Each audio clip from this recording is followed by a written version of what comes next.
Hello' everyone, আপোনালোকক সকলোকে মোৰ মিনি ভ্লগলৈ স্বাগতম জনাইছোঁ। আজি একজনে বোলে বনাই আছোঁ মই মাংস, ব্ৰইলাৰ মাংস বনাইছোঁ। আৰু এইফালে চাওক আমাৰ দেহা মনে মাংস ভজা খাবৰ কাৰণে পিৰা যোৰা দি একেবাৰে উঠি লৈছে। দুইজনী ছোৱালীয়ে উঠি লৈছে, সিহঁতে ভজা মাংসৰ পৰা খাই আছে লিভাৰ ভজা। মই ইফালে বাচি আছোঁ ক'ত কোমল কোমল মাংস আছে।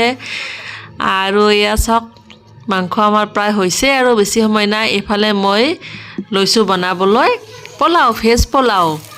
আমাৰ ভেজ পোলাও প্ৰায় হ'ব আৰু এতিয়া খানা ৰেডি হৈ গ'ল। দুইজনী ছোৱালী বহিলে। আমাৰ হেনো পাপ্তিক লাগে বাতি ভাত, এনেকৈ বাতি দিব লাগে। লেগ পিচ খাব, আকৌ অকল পাপ্তিয়ে নহয় দেই, পাহিও আমাৰ লেগ পিচ খাব। দুইজনী ছোৱালী এনেকৈ ধুনীয়াকৈ ভেজ পোলাওৰে মাংস খাবলৈ লৈছে। আমি সকলো এনেকৈ ঘৰৰ পৰা আঁতৰত থাকি দুইজনী ছোৱালীৰ সৈতে ধুনীয়াকৈ আজি 1 জানুৱাৰীটো পালন কৰিলোঁ। আৰু আপোনালোক সকলোকে নতুন বছৰৰ শুভেচ্ছা জনালোঁ।